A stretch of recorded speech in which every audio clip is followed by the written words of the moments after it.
This is a DTX Connect exclusive. What's good, y'all? Welcome back to DTX Connect. I am Womack, and today we are reacting to Waka Flocka, kind of just discussing the Young Thug case with Shannon Sharpe on his show. I think it's Club Shay Shay, his podcast. I'm not too familiar with it. I watch Undisputed, of course, but I don't watch Shannon's personal show. So hopefully, there's some good content in here. Definitely Waka's one of those people that have navigated the game probably better than 95% of rappers. I mean, he's got in, he got his money, he established himself, and he ducked a lot of the bullshit. Even back when he was getting, his doors kicked in with Gucci and them, like they navigated it properly. You get what I'm saying? And he was one of the ones who kind of realized early, like, there's money to be made here, and I'm not gonna fuck this up just to continue to try to prove myself to people. So I've always admired Waka for that, finding his wife, regardless of the issues they have, and kind of saying, we're going to go ahead and navigate this world and make sure that we keep the bullshit away from us and try to be prosperous in other facets outside of the street. So, yeah, other than that, let's get into it. This is Club Shay Shay, Shannon Sharpe, Waka Flocka, talking about Young Thug's case. So let's see what we got. House got raided. I've never been in a situation. I mean, you see it on TV. So your home is raided. You weren't home, but Gucci was. So what's it like? So when you get the call, it's hey, did Red Dogs kick it in? No, it was Henry County back then. Oh, Henry. Because they thought my house had drugs and prostitution rank and this. I'm like, brother, I'm a rapper. Like, I'm a rapper. Like, I'm not afraid to tell the guy I'm a rapper. Right. Bro, all that, bro, you ain't in the streets. You're right. They thought that was a front, huh? Oh, of course. There ain't no front. Fuck, I look like selling weed or crack or pills, and I'm getting paid. I'm making this bread. Thank 40, you. 60, Exactly. to go do shows or go through walkthroughs or get paid. Like, you wildin'. Look, that's a perfect point. I don't understand why artists don't get this point more often.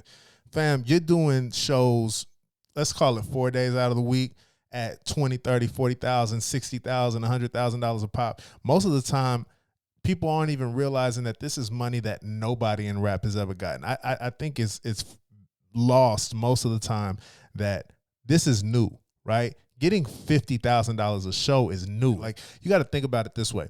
Most of these rappers will never be Eminem. They'll never be 50 Cent. It'll never happen. They'll never reach the status of Get Rich or Die Trying. They'll never reach the status of Marshall Mathers LP. They'll never reach the status of TRL and those NSYNC and those artists that were doing what they were doing back in that time. You get what I'm saying? Where they were selling physical CDs. And at that time, those artists were getting paid 50, 60, 70,000 a show. Now you got niggas who got one internet record and they're getting 30,000, 40,000, 50,000 a show, and they still want to sell dope. And it's like, fam, you have an opportunity that is way beyond what you could ever do in the street. I mean, it's just not even comparable, right? Niggas selling dope aren't pulling 30,000 a night. They're not. I don't give a fuck who you are, right? Not anymore. You got your occasional niggas who do this shit, and those niggas are playing with football numbers and fucking basketball numbers whenever they're talking about time that they're facing for doing what they're doing. But whenever you talk about artists who got records on the radio or records online that are popping, and they can walk into a venue and make $60,000 and walk out and go home, why the fuck are you in the street? Make it make sense. Make it make sense. Why are you trying to pimp? Why are you trying to do other things that are going to get you locked up when you have your hustle? And instead of working on your craft, you decide to go and do some dumb shit that's going to get you locked up and put away. It still doesn't make any sense to me. But it's the world we live in, man. Clout chasers and people who want to be something that they don't need to be. Doesn't make any sense. But let's keep going. New out. We see Gunna was gonna get released. He pled the racketeering gang charges. People say he snitched. And normally when the feds get you, the feds say that when the feds come knocking. Nigga said, I don't know. The feds never touched my door, so shit, I'm good. But you know the feds. I know of it. Yeah. I don't know it. When them alphabet boys come, FBI, GBI, ATL. High fiving them niggas. Yeah. What's up, my boy? Want a picture? Shit, boy, I ain't no criminal. I know a whole bunch of them. Yeah. Walk, what up, man? What's up, my boy? Come take a goddamn Vegas bond. What up? But what? I'm not that guy. Right. I take pictures with anybody. I don't know. I'm gonna be honest. I read those shit. Right. I be reading like, damn, that's what they be doing? Gunna got released, Young Thug is still in. Damn.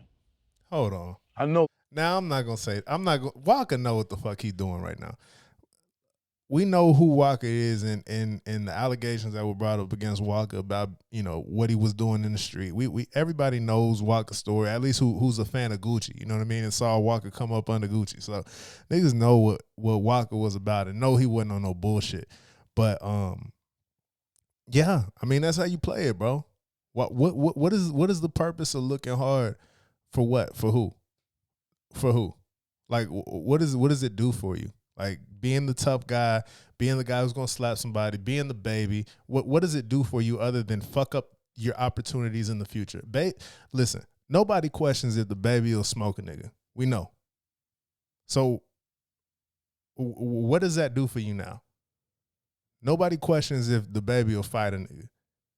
But what does that do for you now? It does nothing. It wastes all of your fucking future opportunity. And people can call it pussy. You can call it scary. You can call it whatever you want. If I have an artist around, and the artists that I've worked with will tell you, if I have an artist around and they're about to do some bullshit, I'm going to be the first one to tell them, chill. Fucking calm down. Don't do that shit. Because you have something that's way, way more valuable at hand than this current situation. Swallow your pride. Let's get in the car. Let's go. I'm not about to deal with somebody who's about to lose their life or risk their life in prison for doing some dumb shit. It doesn't make any sense. So I agree with Waka. And then whenever you get the opportunity to, and you meet these people face to face, when I say meet these people, I mean the laws. There's no reason to fucking mug these people and act like they're inhuman. They're just doing a job. People just do a job, bro. Security guards do a job. Cops do a job. Because you move around with security, it doesn't make you pussy. It doesn't. It makes you smart. Niggas is out here smoking people for the smallest of things. So to move around with security doesn't make you scary. It doesn't make you pussy. It doesn't make you less of a man just because you move around with security. It makes you smart. So again, Walker's kind of like hiding who he's been, but I don't blame him for doing that. Let's keep going. Phil Thugs are hard working. He's one of the most hardest working artists I've seen in my life. Right. He loves music. But who knows? Like, God bless their situation. I hope they learn from it, man. Word. I pray they be bigger and better people from it. Right. I read where you said, I wish I hadn't started my rap career off talking about guns and violence. Yeah. Cause, man, I just seen what it did to everybody. I seen it. I watched it. That shit invented drill music and all that. Before me, bro, I would never see people doing like crunk gangbanging music. Right. That's what I wanted. I created my style. I like, so I'm gonna put this street shit in some parties. Right. I don't know. Lil Jon and the East Side Boys kind of had it. Dreadlocks. They had I just watched them. I watched everybody party the same way. Niggas jumping the crowds, head banging, moving around. I watched it. I watched them have a crew of motherfuckers on stage jumping around. I watched it. I'm not saying they got it, but they watched me do it. Right. You see what I'm saying? And I seen how far it went though. It's a difference. See, due to me and these young guys today, see, we two different monsters, right? Mm-hmm. When I came up, you know what my most important piece of my career? All right, so yeah, I don't know if I fully agree with that, but I definitely think he took it to another level. So Lil Jon, the East Side Boys, we had songs from Lil Jon in Dallas that we couldn't play in the club. Like you couldn't play Represent Your Clique in fucking Club Blue, in the early, in the mid 2000s, in 2008, 2009, whenever that was that it came out. You couldn't play certain records in clubs in Dallas because it would set off that type of reaction. And definitely Lil Jon and them, that I would say they started it. But Waka definitely took it to another level. I mean, Waka was one of those people that people looked up to, listened to, and created a different environment that ever existed. So like the mosh pits, the headbanging, the shit that we see in rock culture that we don't necessarily see in hip hop culture, he definitely brought that to the stage. You know what I'm saying? And rightfully so. He's owning it. So I have nothing to say about that. But definitely think Lil Jon might have had you on that one. He definitely had some records that got banned before yours. See, due to me and these young guys today, see, we two different monsters, right? When I came up, you know what my most important piece of my career was? What? My OGs. Okay. Word. So every song I was talking about my big homies.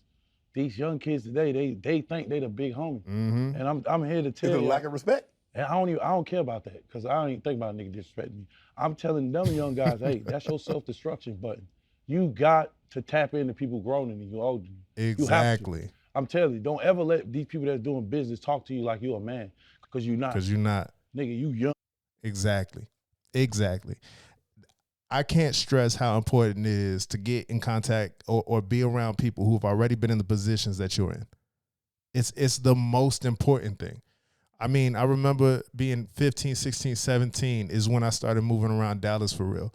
I was working in and out of studios with guys that I had met in the neighborhood, and then finally I got around people that I admired as far as music was concerned. Tum Tum, Double, Lil Ronnie, just people that I grew up listening to. You know what I'm saying? DSR.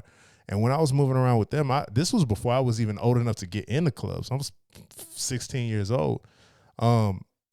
They let me know what was worth it and what wasn't worth it. You get what I'm saying? They let me know, what to fight for and what not to fight for, what to do and what not to do, when to get out of the way and when to get in the way. You get what I'm saying? Like, and to not have somebody in your corner that is able to say, I've been there, I've done that, and you're about to fuck up is a crucial part of your life.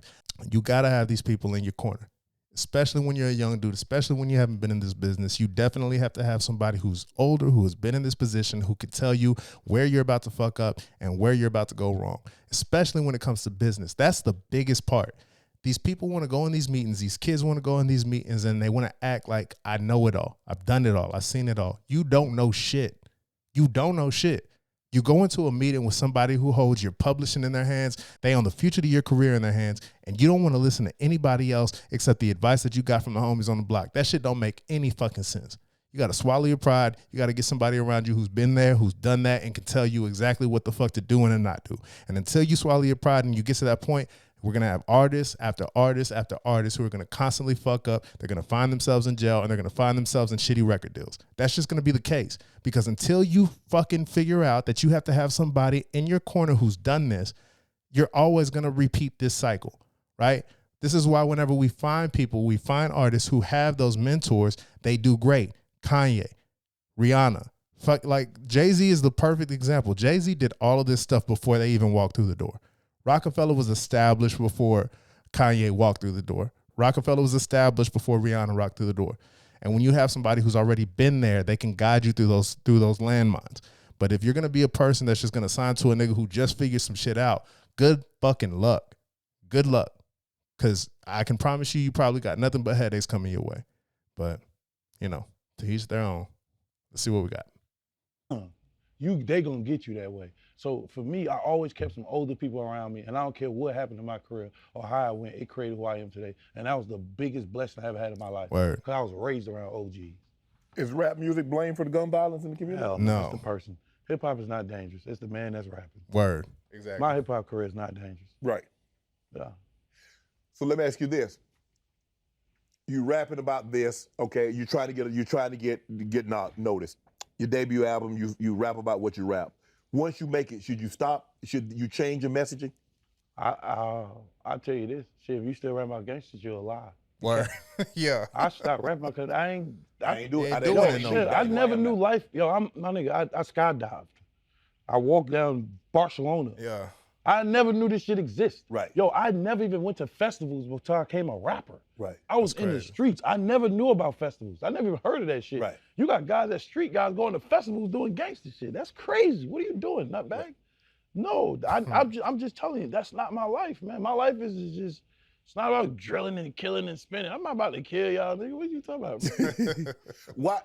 Why do you think hip hop is the only music genre that glorifies killing its own? It's just a mental condition. Word. It's just the way they see each I other. agree. Like, it's an animal thinking. I agree. It's just a state of being. It's a mental condition. It's something that you're conditioned to do. I remember I had this talk with a friend of why it's so fucking incredibly sad to see a 5, 6, 7-year-old black kid in the hood and they hear a firecracker, or they hear a backfire from a car and they duck. That's a reflex. That's not them playing around. That's not them joking. That's a reflex. And to be 4, 5, 6 years old with that reflex already is telling. You know what I mean? That's you not realizing that kid has past experiences that if I hear this sound is associated with bullets flying and death, and that could be me easily. That is the reciprocant of that flying bullet. And to internalize that and turn that into art, it's going to end up being the shit that we're hearing. It's going to end up being, drill music. It's going to end up being, gangster rap. It's going to end up being all of these things. And that's cool to me. I mean, I'm fine with the expression of one's feelings or what you're going through or what you're experiencing. But the idea is, why are we continuing to do it after we've reached a level of success to get us out of that situation? You get what I'm saying? That's my biggest pet peeve when it comes to rap music. It's like, once we elevate, we got to get away from it. And I'm not telling anybody to do fucking Chance the Rapper records, because I hate them shits too. But just talk about it. Be a rapper. Be a reporter of the things that you see and you've done and you remember from the hood. But you don't have to be a person who's fucking 4 albums deep with multi-platinum singles and you're still doing the gangster shit, and now you got a Rico case in front of you. It doesn't make sense. You get what I'm saying? So, I don't know. Hopefully somebody takes heed of that, but let's keep going. Because everybody's in survival mode. Right. So if you act as if you got to survive, only thing that acts like you got to survive is an animal. Animal, yes. You see what I'm saying? So once everybody stop thinking that they got to survive and live, it's two different perspectives. Word. I know I just got to live. I don't have to survive no more. Right. So these guys are just in survival mentalities. So that's why they got animal instincts. How do we get the recording companies to stop exploiting that, because they push that? You don't. You can't. How do you get them to stop doing it? You can't. How many billionaires we got that's rappers? We don't have to say, we have. Well, let's see. Jay-Z is a billionaire. Diddy, probably, I think Diddy might be one. Rihanna's not a rapper, but she's a billionaire. But what are they gonna do I think to stop it? What's stopping all these people that got all this money? Hey, I never touched 100 million. I can't wait. Right?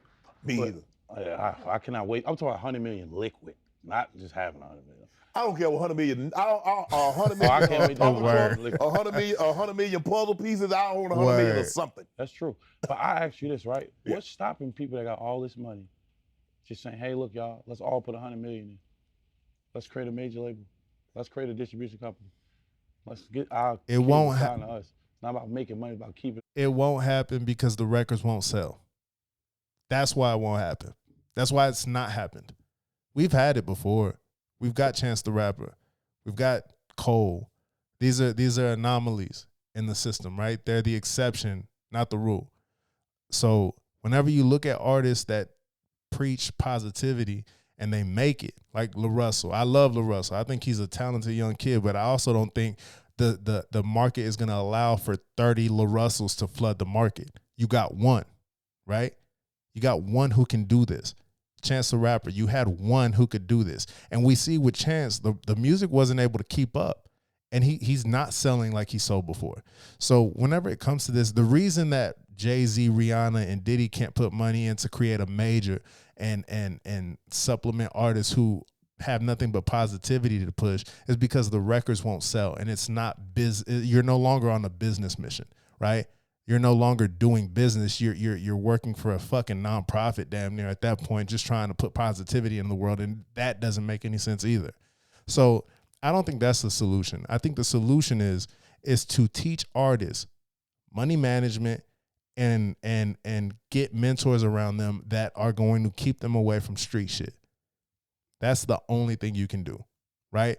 If the artists are not supplying young people with the opportunity to fuck up their lives, i.e. YSL, then you're not going to have, other dudes in the hood trying to be that. You're going to say, oh, fucking Thug made $100 million in rap music and he's doing this business, and this business. Maybe we can skip the rap part and go into those businesses. Or maybe we can skip the rap part and attempt to do some of the other entrepreneurial, endeavors that they tried. Like whatever the case is. But you're never going to see a major label pop up combined with multi-millionaires that are made up of rap artists to push positivity. It's not going to happen because it won't sell. And it's unfortunate. We all wish that positivity sold like trauma does, but it doesn't. And to act like it does is just, I mean, well, it doesn't even make sense. So, but let's keep going. Do you believe that you can make it without talking about those things? The drugs, the guns, the sex, the violence.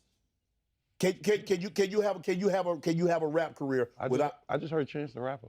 Okay, That's I heard exactly J. Cole. J. Cole. You guys Look, know. those are the exceptions, not the rule. Again, it's what you glorify, okay? right. Like, that's just life. Those are the exceptions, not the rule. Chance the Rapper, J. Cole are anomalies. They are people who've been able to speak their minds and talk about their families and keep their message relatively positive and still be able to sell millions and millions of records and stand next to the elites. That is not the rule whenever it comes to music. Not even for the top of the top. You get what I'm saying? So, I mean, it's a good thought. Maybe one day we will get a label that just pushes positivity, but I don't see that happening. I don't see anybody being able to stop major labels, the three majors that exist now, from pushing traumatic content to black folks. That's and are they pushing it to black folks? Really? No, not really. I mean, we're not the consumers of it, not monetarily.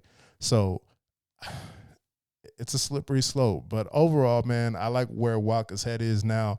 I appreciate the growth that he's had, the growth that Gucci's had, really that whole fucking camp. They all really kind of made something of themselves after all the bullshit that they've been through. So shout out to them. Shout out to Shannon Sharp. This show is definitely looks like he's asking relevant questions that that people should be asking. So I'm probably going to dive into some more of these reactions. If you guys have any ideas or thoughts of things to react to, whether it be from this show or something else, definitely leave it in the comments. Other than that, man, I appreciate his point of view, and I appreciate the ideas given. Definitely if these young artists had mentors around them and had people who would invest in them and kind of show them the way, as opposed to just give them shitloads of money and tell them to go have a nice day, that I think we would be at a better place. But, the world is the world, and investing in people is a little too much for people to do. So other than that, y'all, this is DTX Connect. I am Womack. Thank y'all for joining me. I'll catch you on the next one. All right? Peace. This is a DTX Connect exclusive.